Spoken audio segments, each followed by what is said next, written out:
Hi there, and welcome to the first episode of the Motion Project podcast. My name is Walt, and I'm with my co-host Kimmy. How are you going today, Kimmy? Hey, Walt, everything good. How about you? Not too bad, not too bad. So, what are we doing here? Why are we making this podcast? I think the main idea was to try to bring information closer to people that want to start exercising. That's it. Yeah.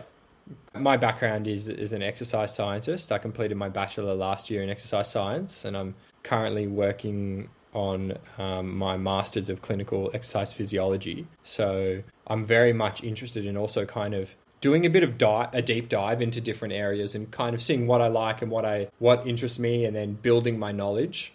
And I think kind of having that goal set out every week will help to do that. Yeah, that sounds good. Talking about myself, I'm a general practitioner. I also study exercise science with Walt. That's where we met.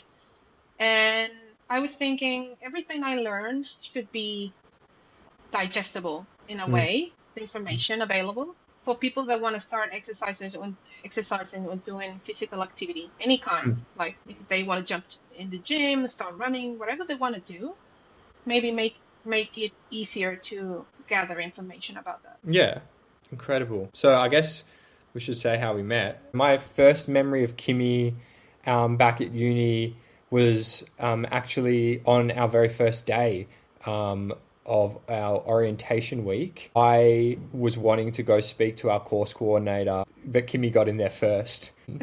We had the same idea, obviously wanting to make good impressions or something like that. But then we met down in the gym actually at ACU, and we struck up a conversation then when we were both just working out in our free time. Subsequently, we played a bit of futsal together on the same futsal team. I'm terrible, Kimmy's really good.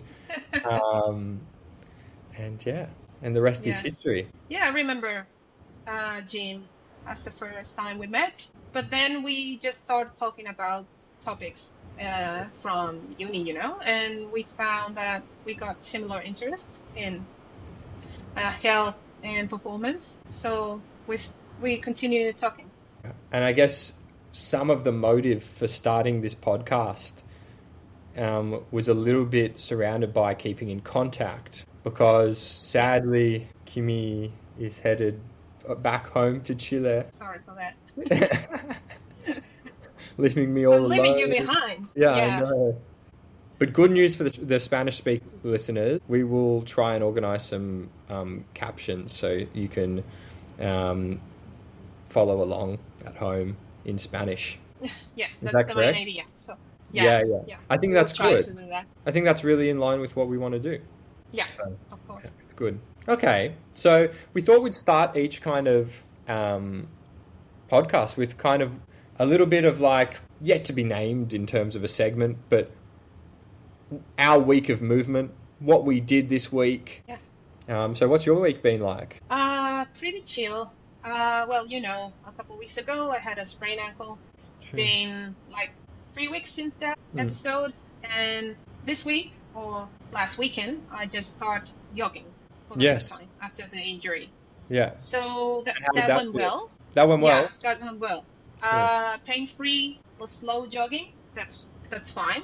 Mm-hmm. But I really struggle with stability, like trying to jog like in a uneven terrain or surface. Was struggling for me. Like I was being extremely careful about that to avoid rolling my ankle again. Yeah. So that's another thing. And how did you sprain your ankle? Oh, I got hit by another player. I was running to the goal. Yeah. And I was tackled from behind. Yeah. So did you get a foul? Free kick? Yeah, of course. Yeah, good. Immediately after my team got a score. So you made sure of it. You were doing your job. Yeah. You were doing your job. Yeah. Yeah. And how about your week? I've been really unmotivated with my training as of late. One of my passions is running, and earlier in the year I did Ballarat half marathon, and that was a really great time. I've done a couple of half marathons now, a couple of 10K races. I'm really not that aerobic, is what I've discovered. It's not my strength. I think we talked about it. Yeah. I Yeah. I seem to adapt a lot quicker to kind of power-based things and strength-based things, anaerobic movement pretty well. But aerobically, or maybe I just have too high standards and things like that. But I don't think I've always set a goal. I don't think I've ever reached it, like a goal time, and never reached it. Okay. Always been just off 1 minute. Last time I was 28 seconds off over a half marathon. So look, I had a really good training block leading into April and it felt really great. But then I'm doing my masters and I was doing my long runs on Sunday, and then after my long runs trying to study. And if anyone knows what happens after a long run, you basically just lie on the couch. It's virtually impossible to function just because you're so fatigued. Yeah, so then it became a question of kind of, I think I was like, well, I need to prioritize my studies. So then I just fell off the bandwagon. I didn't do anything for a few weeks. And as of this last week, I kind of thought, I better have a goal. I better do a little bit more movement. And I'm someone, this doesn't work for everyone, but I'm someone who needs a little bit of like a carrot or a goal at the end to kind of motivate them to train. And so I'm saying this goal right now. My friend laughed at me the other day when I said it, not you, Kimmy, someone else. Okay. I have the goal, I'm thinking about revising it as I speak. I have the goal of running a sub 40-minute 10K and squatting 100 kilos for 10 reps in the same week. Yeah. So in October, you told me that. by October. Yeah. And how is that going? I saw you after the gym session. Yeah. I'm feeling good about it. Yeah, I'm feeling good about my gym session. I'm feeling strong. I'm, trying to squat 3 times a week. I think it's kind of important. If you're training that movement and you want to be strong in that movement, it's good to do that movement. So squatting, I'm going to try and squat 3 times a week. Last week I squatted 2. And before that I was kind of just building in gym again. I've previously done 100 kilos for 3 reps. So I know I've got kind of that max strength there. But I haven't ever really consistently gone for the gym over the last few years, and trained strength. So I'm intrigued to see where it will go. In terms of the running, I went for a run yesterday for the first time in weeks. And it was terrible. Okay. My heart rate was so high. Okay. So high. How long were you out of running?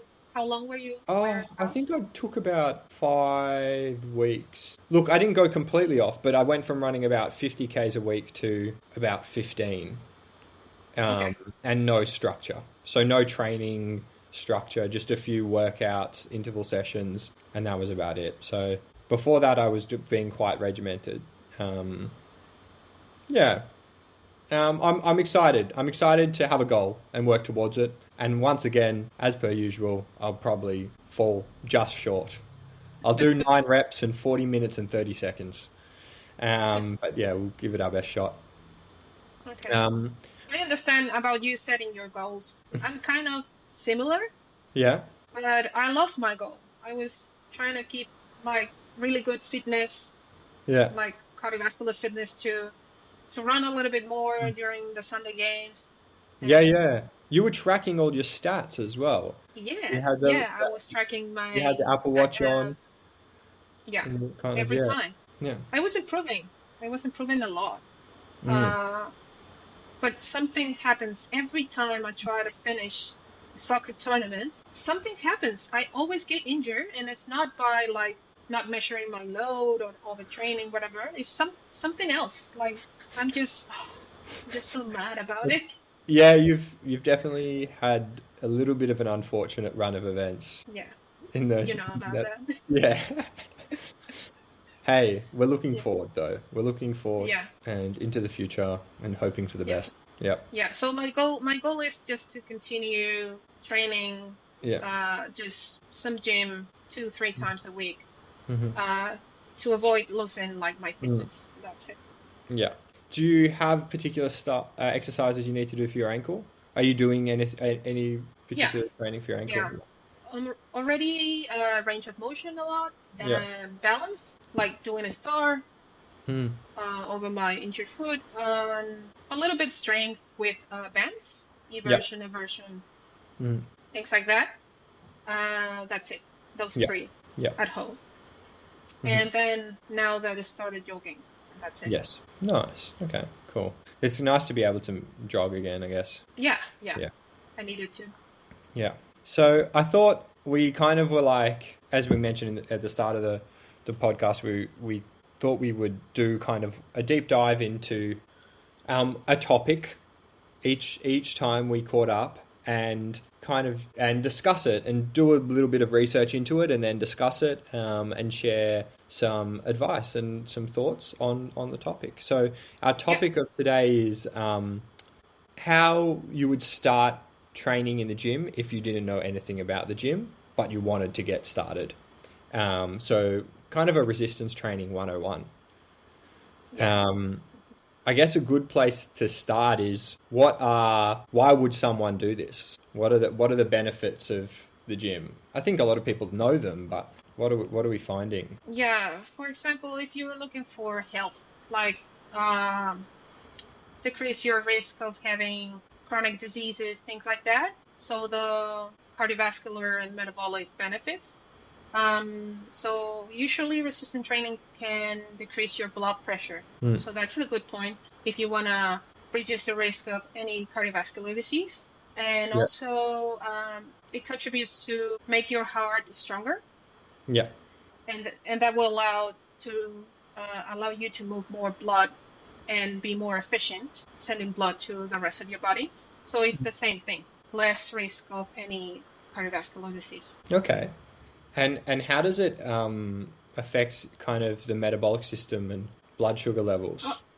Yeah, so when you do resistance training, your muscles will get more sensitive to insulin. So insulin is a substance that brings sugar or glucose into the cells. So that will control your blood sugar levels. And also you can increase your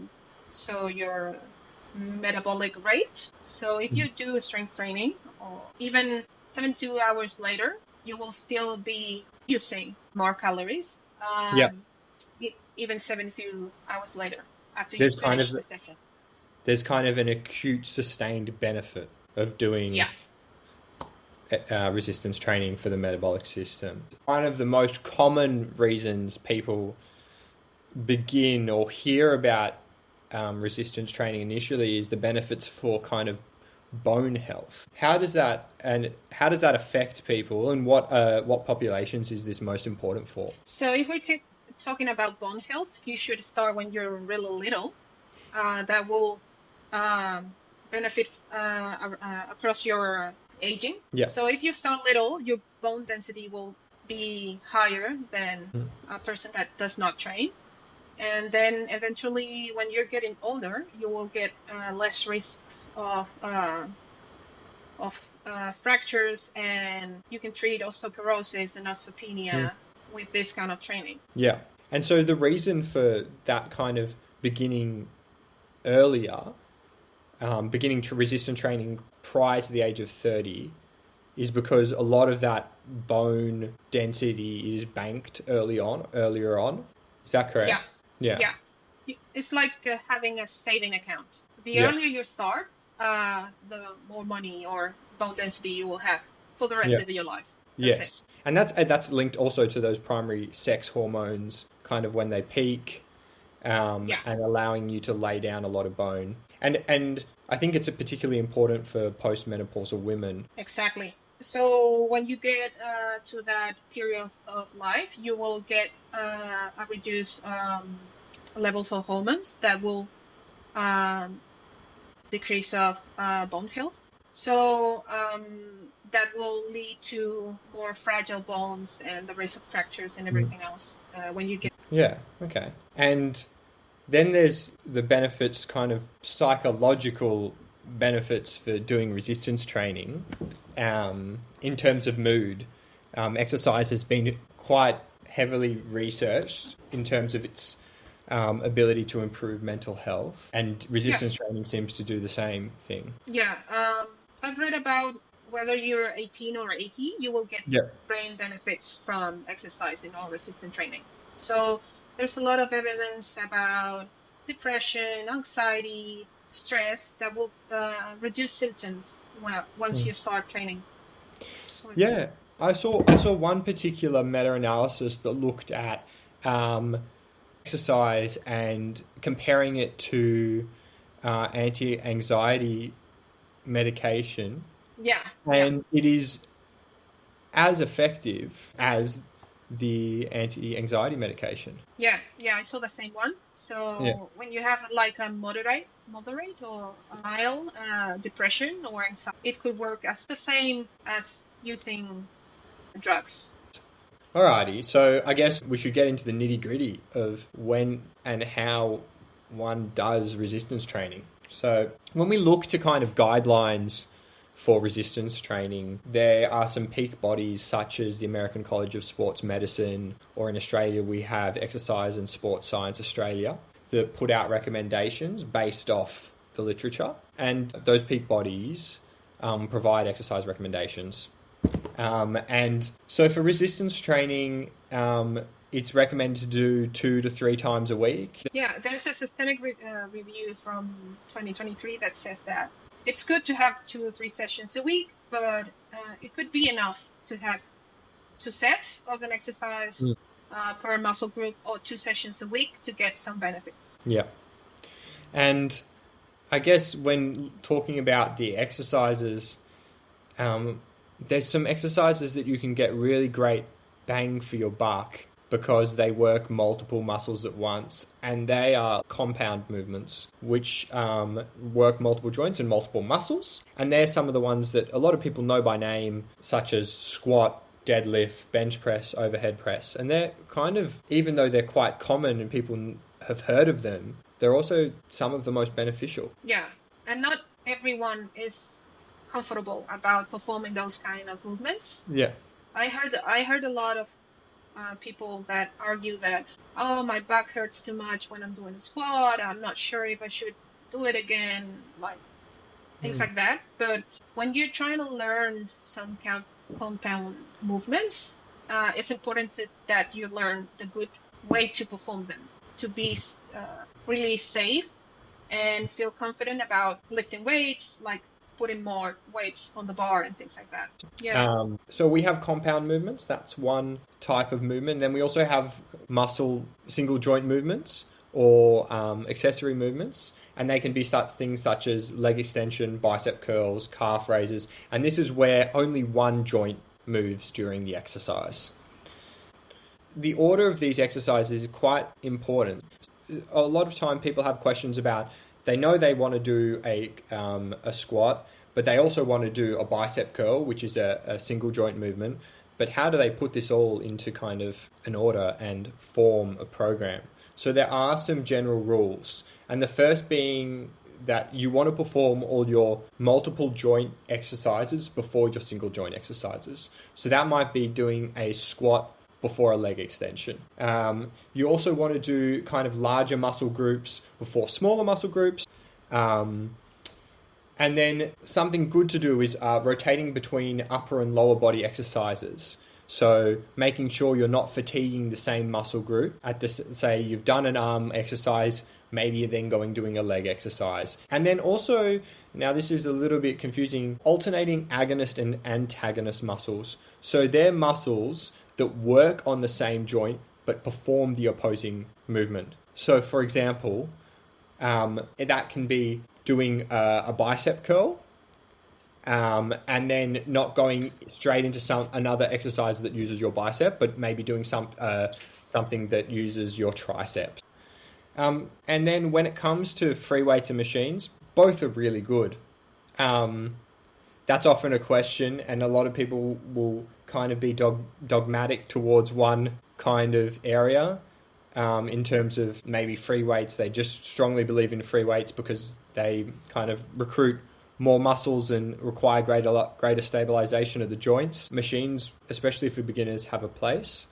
and earlier on can be really useful in just building general strength. Yeah, and for like motor learning and coordination, for example, it's better if you have a machine than the free weights. If you're learning, could be useful. So let's go into a bit of like how many times I do a movement and how many lots of times do I do that movement, if it makes sense. So we're going to talk sets and reps. So sets is with generally 1 to 3 sets of exercises tends to be recommended for novice, and in the rep range of 8 to 12 reps. Now, the important thing to note here is that the intensity is in line with the rep range. So when doing something from 8 to 12 reps, you need to pick a weight that will allow you to do those 8 to 12 reps fairly comfortably, and so that you could do a little bit more, a few more reps after that. Yeah, but usually every like program that you will see online describes like a percentage of the 1 RM. The 1 RM is like the intensity or the load that you can lift once, like the maximal strength.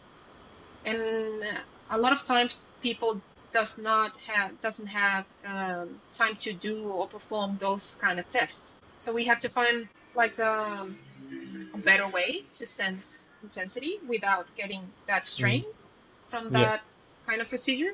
Do you agree with that? Do you think 1 RM is necessary? What do you think for novice? I don't think it's necessary.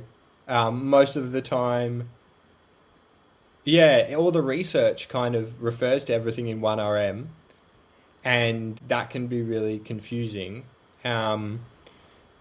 So I think, there's some other strategies we can use, such as RPE and reps in reserve, that can be really good tools for gauging intensity and then making sure that your exercise is safe. Yeah. So as Walter mentioned, RPE is a way to measure intensity of an exercise. We have like a modified scale from 1 to 10. So 1 could be like the easiest exercise you've ever done. You could do that movement all day long. Almost like sitting on the couch. Yeah, chilling. Just chilling. Yeah, and 10 is I can't do this anymore. Like it's max effort just once. So if you go to that scale and you follow the intensity recommendations for a resistance training program, that is 60 to 70% of 1 RM, you can go and follow RPE that could be a 6 or a 7 in that scale. So that is the intensity of the work. But also, during your exercise, you can measure how hard is the exercise by RIR. So that is repetitions in reserve. That means how many more repetitions can I perform with this load? Yeah. And how many reps in reserve, which is RIR, would you recommend usually for a novice? 2 to 4, I think, when you're starting. Yeah. I guess something to kind of think about is how long do I rest for between sets? I think a lot of people get this wrong and switch their exercise from kind of being more of a strength training or to kind of a HIIT session or cardiovascular session because they're going in between exercises and they're finding they're getting really puffed and they're getting fatigued, but they're not necessarily able to work their muscles because they're getting fatigued. What would be a good rest period? I think between 2 to 3 minutes when you're starting, because if you're thinking about doing a squat, deadlift, something that are using a lot of muscles in your body, you should be able to rest a lot. There's also a term like you pick your rest period when you're starting. Yes. Like feeling less fatigued to continue exercising and then put on like a timer and adequate to your training. Yeah. I found a study when doing kind of research for this, and it was looking at squat weight improvements over 5 weeks. And it was one group performing squats training with a 30-second rest and one with a 3-minute rest. Okay. And the much greater improvements on the 3-minute rest compared to the 30-second rest. And that's because the fatigue levels don't allow the muscle to contract as strongly every time. So you're not able to expose the muscle to greater weights with a shorter rest. And that's really needed for improving strength. Yeah. So rest is really important. And it's something that people doesn't know really well.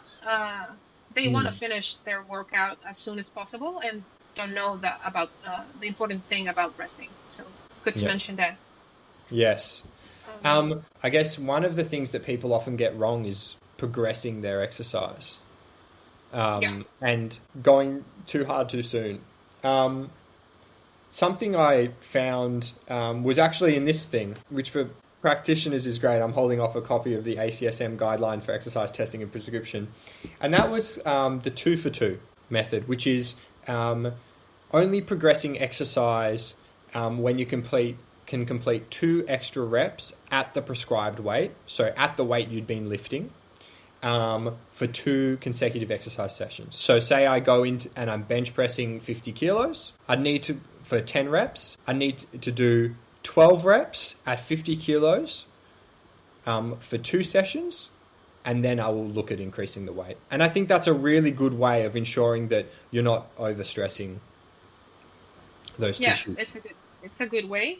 And also you can use the same RIR to increase intensity too. So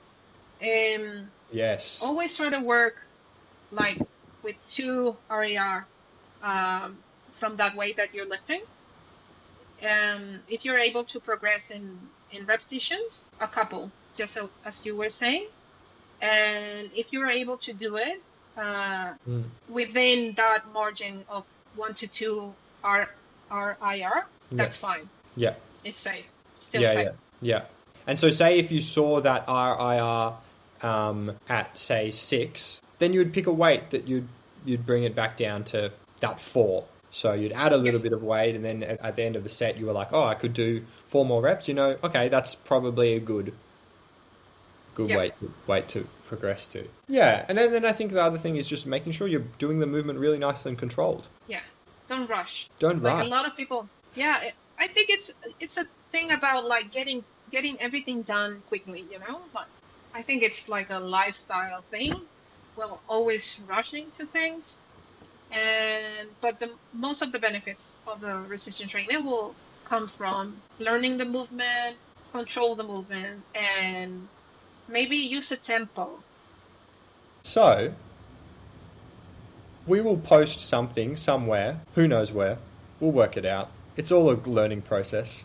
Yeah. But we'll post something somewhere, maybe on Instagram, of these recommendations in kind of a broken down dot point format, so you can go over them and refer to them. But before we stop, we got a few people to send in some questions. Let's just have a quick glance over them and see if we missed anything. I have one. Yeah. So, from what age can children do a strength training? Yeah. There's heaps of myths around this, aren't there? Yes. Yeah, a lot. Heaps of myths. And I understand the concern, but they're mostly unfounded. Yeah. So we already covered that the earlier you start strength training, you will get the benefits of bone density and strength that will help you with your quality of life during your older years. Yeah. So, but there's no evidence for kind of stunting growth or higher injury rates or anything like that for strength training. I think we could definitely do a little podcast on strength training for children. That could be something we could look at, because I think it is important that people are careful, regardless, in its application. But yeah, it's 100% safe. And maybe, there's not an age. You just need to vary the program. Exactly. That's probably the answer, is there's no age.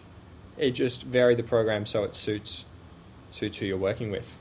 There's a question about training until failure. Is it useful to train until failure, or is it a myth? Depends. Training to failure is good if you're a bodybuilder Maybe. Yeah, And it's even, yeah, I think some research is not conclusive on that either. But for a novice, for someone starting in the gym, it's that reps in reserve that we talked about before, the RIR, that is really important.